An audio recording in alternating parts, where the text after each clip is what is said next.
I choose to have a destructive lifestyle and then complain about it. We're doomed. But I'm just, killing it now. Hello, everyone, and welcome to She Said, They Said. I'm Alex Woolhouse, and my pronouns are she and her.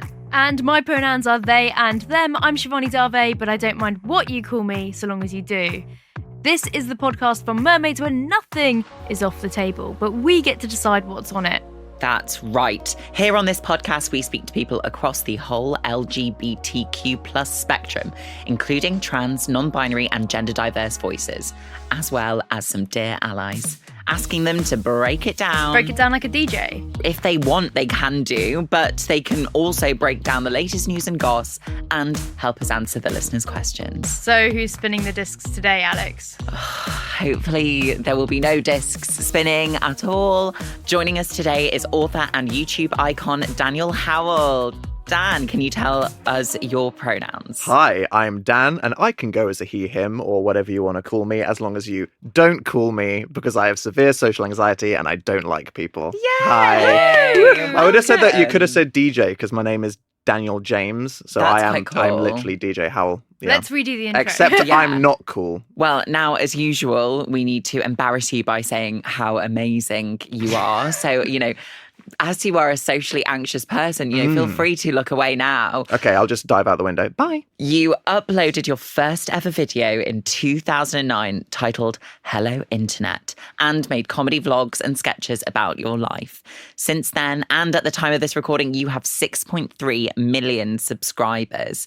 Now, to put this into context, that's more than the number of people in Denmark. Oh my gosh. That's a whole Scandinavian That's country. terrifying. Yes. They're going to have to change it to Denmark soon. This is just making me really scared about the world that I was even put in this position, or that this was allowed to happen. Why did nobody listening do anything to stop this? But it only gets worse, Dan, because you then started branching out of YouTube, off of the internet, and most recently you published your book, You Will Get Through This Night. This is a book talking about mental health and practicing self-care, which quickly became a Sunday Times #1 bestseller.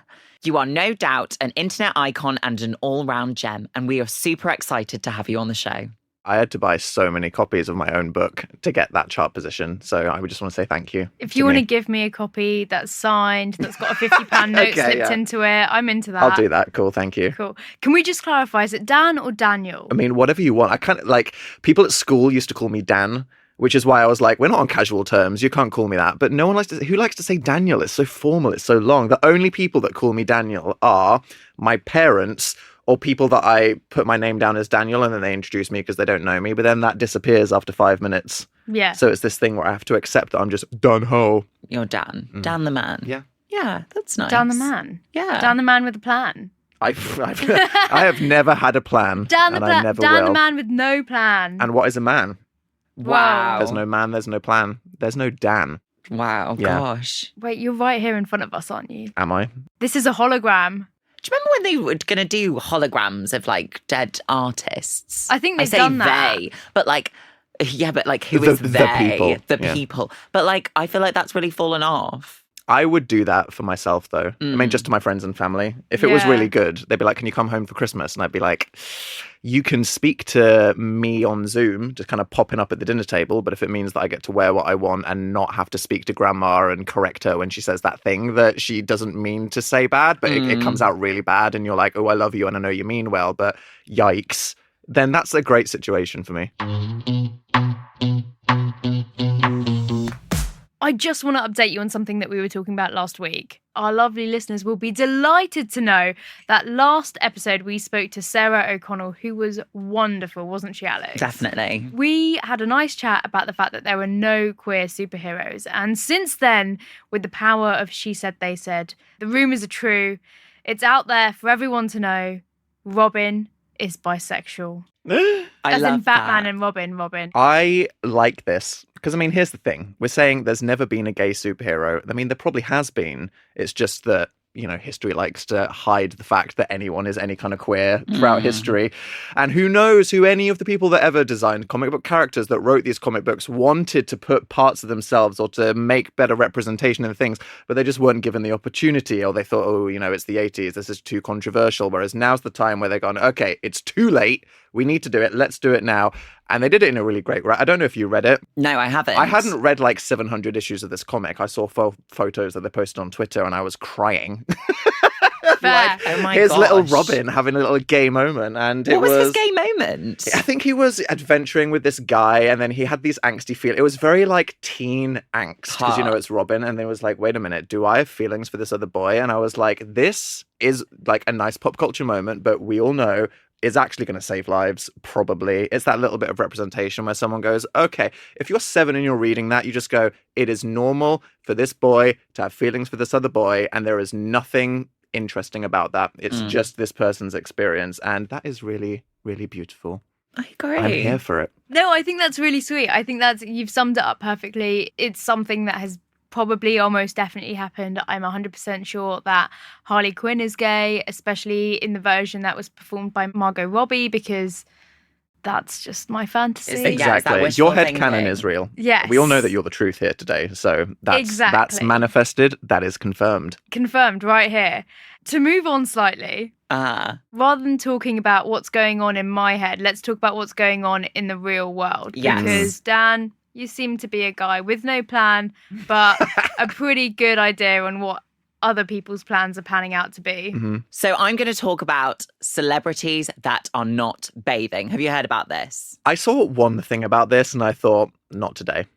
Not this. I'll explain it a bit more. So people like the Disney princess Kristen Bell off of Hold on, Elsa. Kristen Bell is not a Disney princess. Yes, she is. No. She plays Anna from Frozen, who is a Disney princess. I get that, but no. Okay, Disney voice actor. Yes. Kristen Bell and her partner said on television that them and their children only bathe once they can smell each other.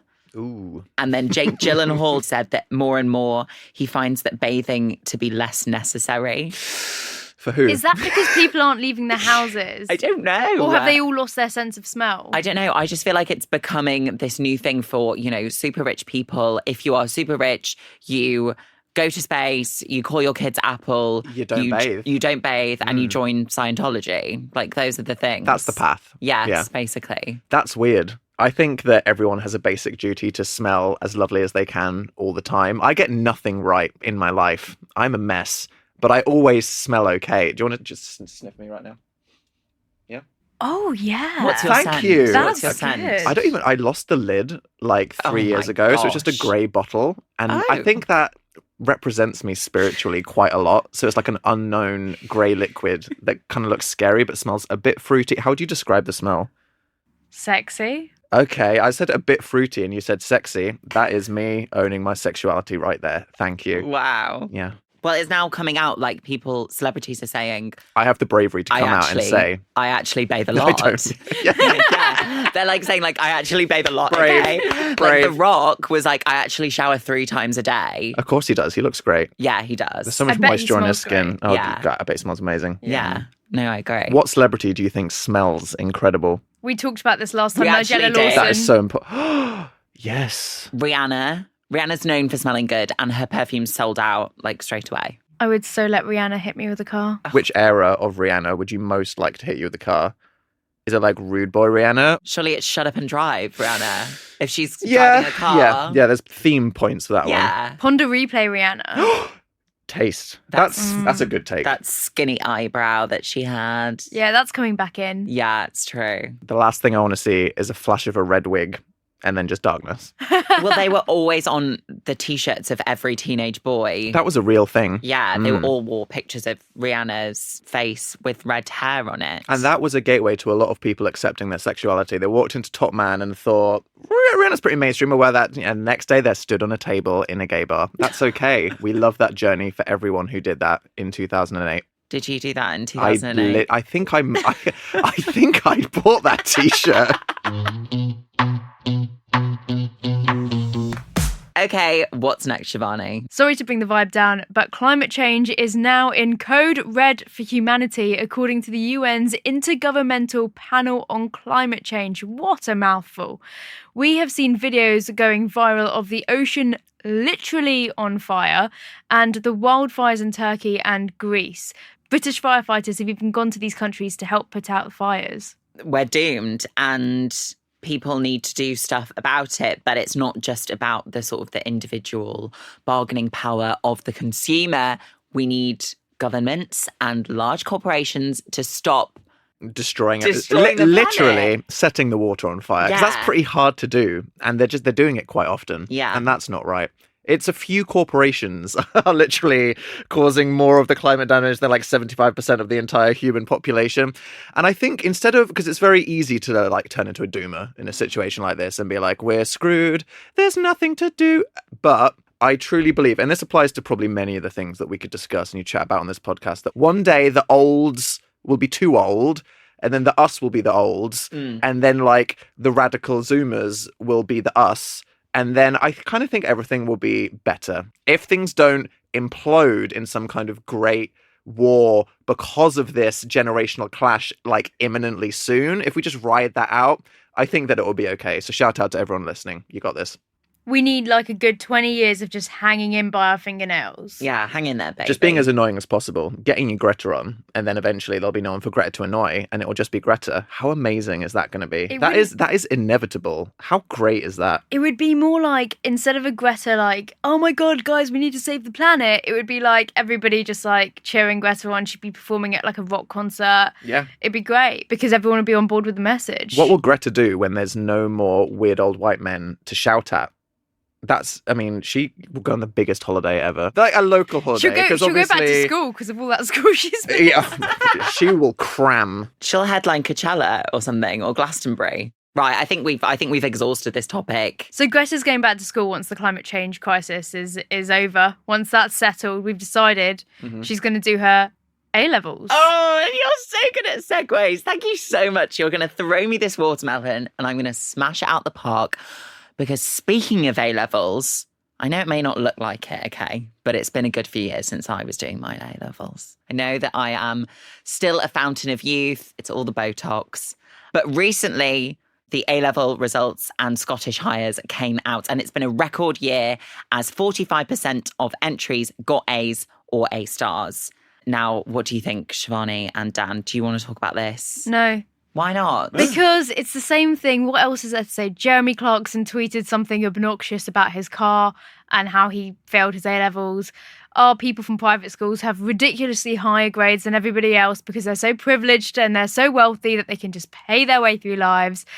I went to a private school and I'm ashamed about it. Me too. But there's that Alan Bennett quote that is like, if you went to a private school and you didn't realise by the end of it that private schools are bad, then the private education was wasted on you. So we are, we're the good guys, I think. Yeah, I blame my parents. I made no choices up until my education was sorted. I love blaming parents. Yeah. That is so on the table. Do you ever have exam nightmares? Yeah. Oh, I still For me, have that. I am locked in to A-levels. I don't know what it was about that. Probably because it was like teenage angst and like everything swirling into a big maelstrom of hell. And I keep getting brought back there and I just wake up going, geography exam. No, that's not my life anymore. No. And it's just wild that we're all subjected to this stress because they bundle it into everything in your life, don't they? They say like, if you don't get good GCSEs, you won't make it into sixth form. And if you're not doing A-levels, then you're not valid. Like people aren't allowed to do like some kind of vocational job. And then if you don't get good A-levels, you're not going to get into university. People that get their degrees half the time, they just move back in with their parents and are like, what was that about? To paraphrase Jeremy Clarkson, I got 2 A stars and an A, and I'm a professional transsexual. So one day you could be like me too. I did a physics degree. I like to mention that as much as possible because people think that because I am now making a podcast about how outrageously queer I am, I don't have any professional qualifications, but actually I have a physics degree, so I just want to put that out there. I think physics is pretty queer though, so that's fine. Yeah. Just conceptually, you know what I mean? So from being disgustingly queer and outrageously non-binary, Alex, what other stories have you brought to the table? So there's this one about mysterious non-binary remains that have been found in Finland. Do you know what happened, Dan? They found another person that didn't seem to be. It was was it biological? It was, wasn't it? They found. Okay, you say I can say it. You've got the actual I've got it story. written down. Dan, can you half remember something that you read in the bathroom 3 days ago? And I'm like, yeah, okay. So I was having a shower. Gone. So in 1968, scientists found a female Viking warrior from over 1,000 years ago. And it confused people for ages because this woman was buried in traditionally men's clothing. They found the DNA of this body and found that it had an extra chromosome. So we would now probably consider them either non-binary or intersex. And they say that this person was like revered for it and was like an elder in the Viking community. That is the superhero that we need right now. Yeah. We need mysteriously non-binary Thor, Viking warrior. That's great. Thor is basically non-binary. Yeah. Really? Yeah, they just haven't come out and said it. This is the thing. When you're creating fictional universes where there's like a Midgar and 11 dimensions and snake people, surely gender's over with. Or, it's kind of like just be whatever you want and it's fine. I cannot imagine that in wherever Thor's from, they're like, whoa, you're a dude. You know what I mean? I feel like they're probably over that. They're like, wear a skirt. You've got beautiful blonde hair that you're probably showering with frequently.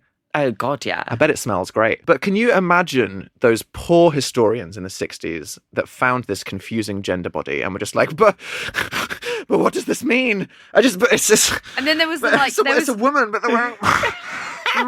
bury it! This did not happen. And then in 2021, they're like, oh... Right, okay, well, this could be any number of completely fine, valid things. But that's all of history. Because, history is written by the victors, which is usually the old straight white men that are just confused and scared and need to protect their way of life. They dig up this corpse and they're like, honey, this is they're gonna come for us. Yeah. Not today, Vikings. And it just makes you realize that the entire harmful constructs of, the way that we're pressured negatively by gender and sexuality, they're all of these fairly recent constructs of society that don't actually exist. And we're coming from a place where I think a long time ago, none of these things did exist. They were intersex. They had different relationships with gender identity. Now we're in this weird middle ground now where there's all this drama. I hope in an inevitable 400 years' time, we're just over it again. I look forward to that. When you say you can't wait for it, are you going to be around in 400 years' time? I might freeze myself. Oh, nice. Just randomly, yeah. I am into that. Of course you are, you little weirdo. I'm already thinking up the physics of how to make that happen, because I've got a physics degree. I don't know if I've mentioned that. And then you can tell them how it's legally irresponsible to do that. Probably. And then here we are, we're using our education. But anyway, now, let's pull you for a chat. Let's do a Love Island and get to know you.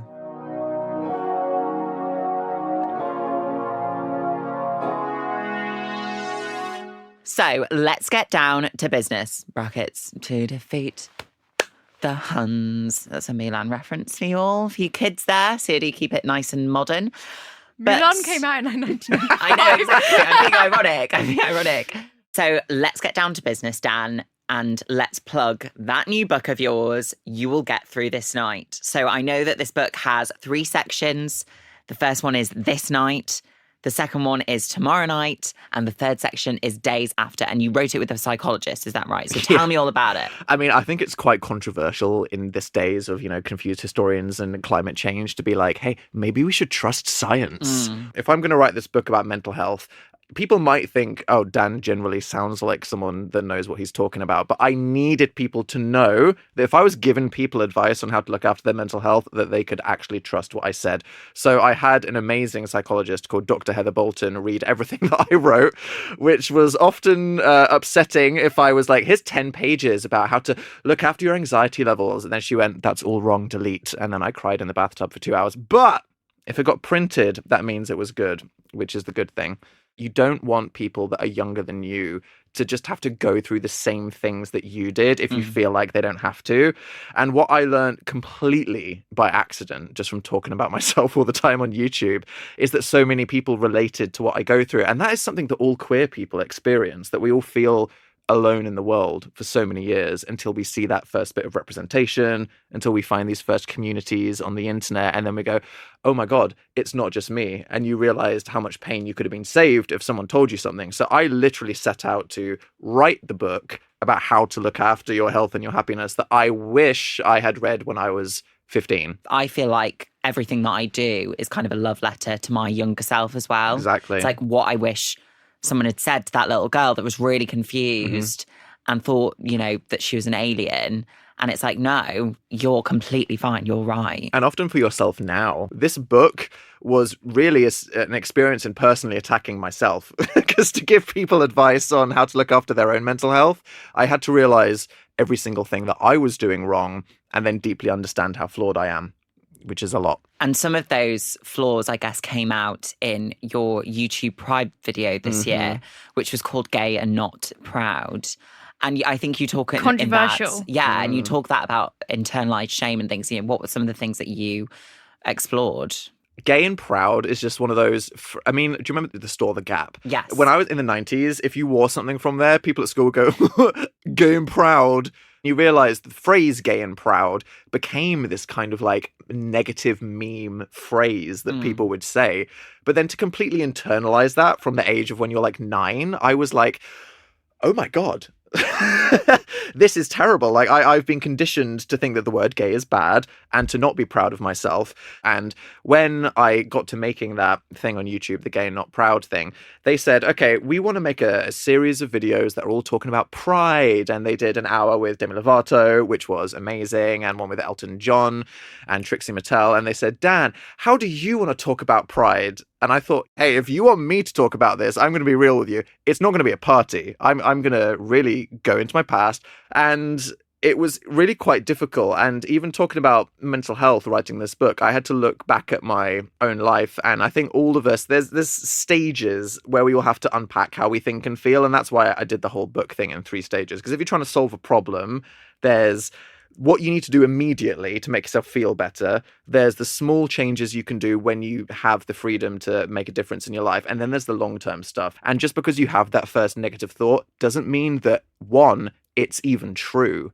Usually you're just thinking of the thing that you want to keep away as much because you're afraid of it. But then you don't even need to listen to it. If you learn to focus on your breathing, to be present in the world instead of spending all of your time up in your head, which I do. I spend 100% of my time just in my head worrying about things. I mean, you never go outside, so yeah. Exactly. I mean, it's terrible. Then you can realize, actually, I can suffer a lot less in the moment. My therapist used to say every single session, have you exercised? Have you meditated? Have you slept well? And the answer was no. I choose to have a destructive lifestyle and then complain about it on my Instagram. Yeah, no, exactly. And these are the things that like you can proactively do. But sometimes even just doing those little steps, like exercising or making sure that you have a good night's sleep, things like that can be so exhausting to even think and make yourself do things like that. It's hard to keep up with. Yeah. Totally. Most people will probably know you from your YouTube. It's funny that, I don't know about how you guys think, that my career was a complete accident. I mean, we all had ideas. You did physics, and now you're doing a podcast. And I think that's great, actually. The natural progression. But I actually love that for you, because it feels very authentic. My mum is so confused. She was like, what? Why are you doing physics? What are you going to be after doing a physics degree? And I was like, I'm going to talk to people about gender identity. Obviously a podcast. Deal with it.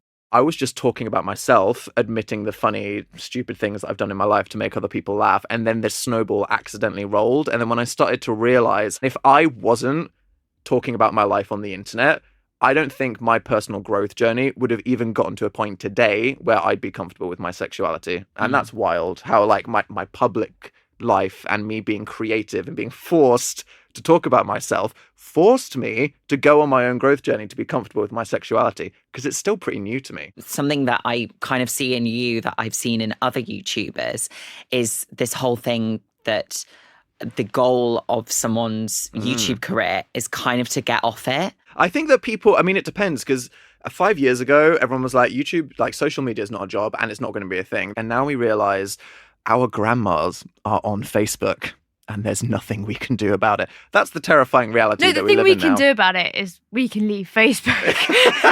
Yeah, but then how will I stalk all the people that I went to school with? We all have the fantasy where we go to the high school reunion and we do a little twirl. And we're like, look what you missed out on. And they're not thinking that because they all got married. There was someone I bumped into on the train from school. Yeah, I'm so sorry. It was a while ago and she was horrible. What, horrible at school or horrible on the train? Horrible to me at school. But I'm just like killing it now. I'm in like, a different life. I'm just like happy, I'm comfortable, I know who I am. I've like figured out all that weird, confusing gender, sexuality stuff, I hope. And I saw her on the train and I was just like, oh, if this goes down. You have no idea how articulate I am now. I do a podcast. I'm going to hit you with a segue so hard. I'm going to make up for a decade of yeah. I mean, that's me too. I think about these things because I had just the most awful time in school. And I actually think that so much time has gone and I've done so much growth that I'm kind of over it. I haven't forgiven. And I haven't forgotten. Yeah, I mean, I don't think forget. I like listening to you say that now. I wish I was over it. I don't think I am over it yet. Like I've been out of school for 7 years and I'm like still I'm viscerally like, thinking, connected to it. It's just I feel, and it's, I don't know, it's like a depressing kind of forgiveness where I feel like there's nothing I can do about it. Like it's happened, and it's yeah. I'm no longer plotting my revenge. No. Right, I'm no longer same. like one day I'll be on stage somewhere and the lights will be shining and I'll look to the TV camera and I'll be like, this is the train moment.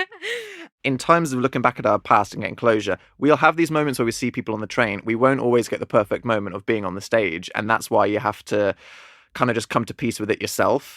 It's up to you what you give time to in your head. Dan, you are inspirational. You are exciting. You are charismatic. You are gorgeous. Lies. And you have things to say about your advocacy about mental health, which is why I think you are probably the perfect and the most attractive person to help out in this next section that we like to call Ask Alex.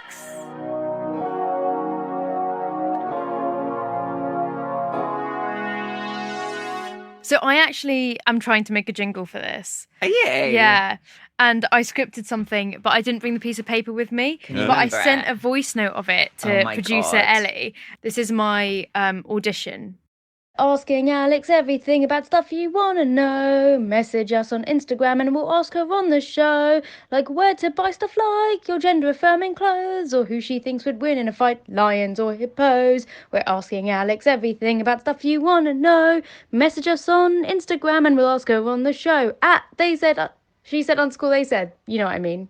That's going to be my walk-on music at my first Edinburgh Fringe show. Yeah. This week's question reads, Hi folks, loving the podcast and I have got a question for you all. My son came out a few years back as trans, brackets, he was assigned female at birth, and he's really thriving, which I think is all you can hope for as a parent. Smiley face. I'm gender fluid and not out to our children, brackets, also not planning to come out, close brackets.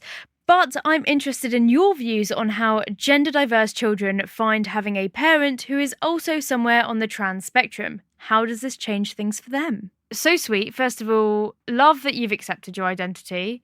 And, it's up to you to tell who you want to tell if and when you ever want to tell them. Yeah, I mean, you're in the right place because Dan's coming out YouTube video got 16 million views. So maybe do something similar. Yeah. No, I'm kidding. Obviously, come out whenever, if ever you're ready.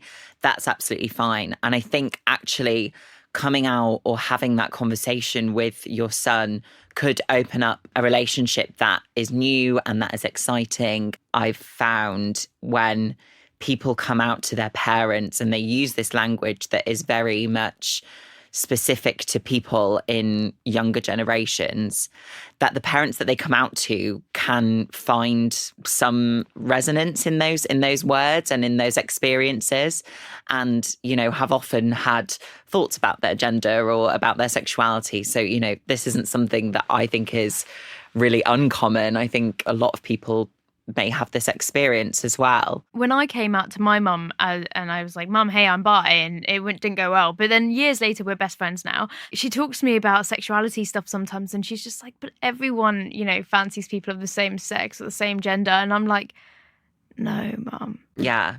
You gay. Yeah. You can't just say that. No, Mum. You gay. You gay. It's great because we have terms like gender fluid, non-binary, pansexual, words that have become sort of everyday language more recently that people in my parents' generation didn't have. I think the other thing to remember, though, is that your experience with gender fluidity may be different to his experience as a binary trans person.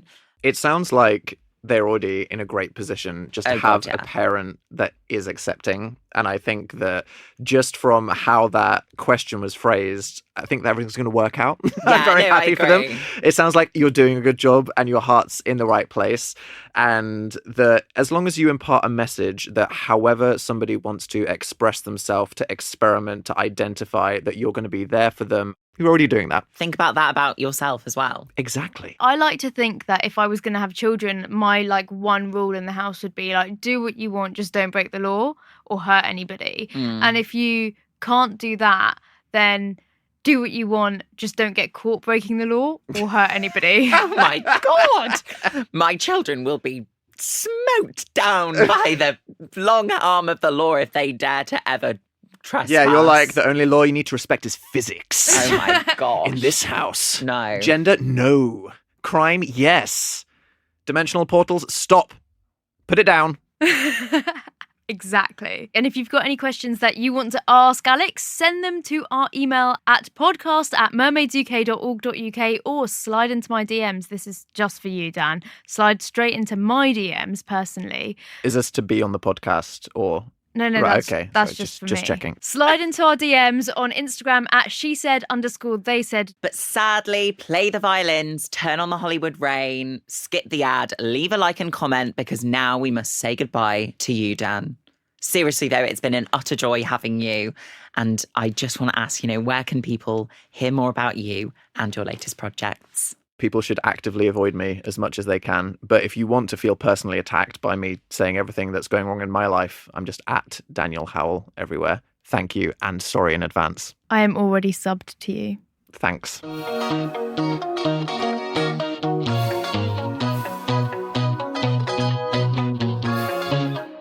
That was a great chat. Dan is so gorgeous and so intelligent. Imagine what it would be like to have such a big fan base. I don't need to imagine that, okay? You should see the DMs I get, Shivani. I do have that big a fan base. I'm sorry to tell you. We are going to book you an appointment with a therapist very soon. But we still need to share this week's affirmation sent in by one of our lovely listeners. We've been asking for your words of love and words of wisdom. Indeed. And who do we have today? We have Alessa. Play the music.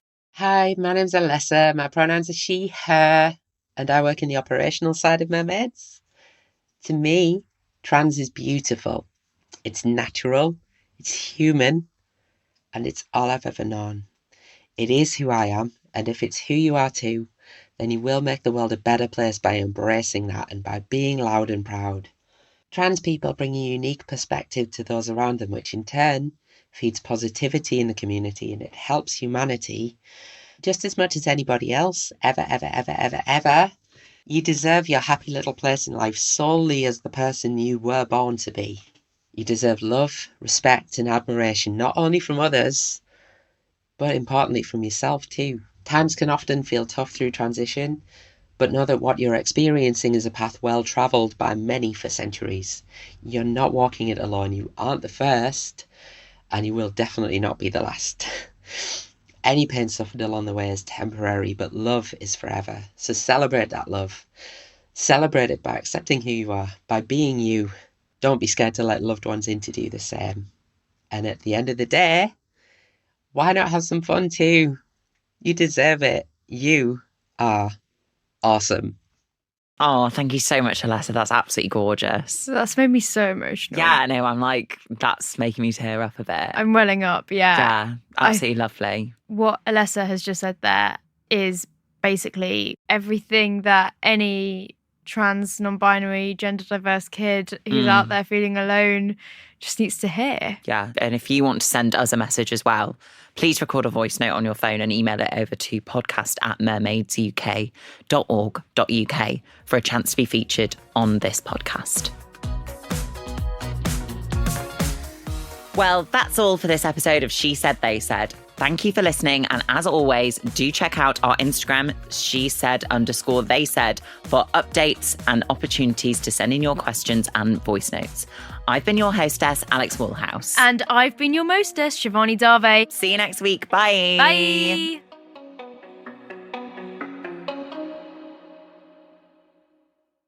That was inspiring. It was profound. It was interesting. A bit sexy. Very sexy. Yeah. God, please don't be gay.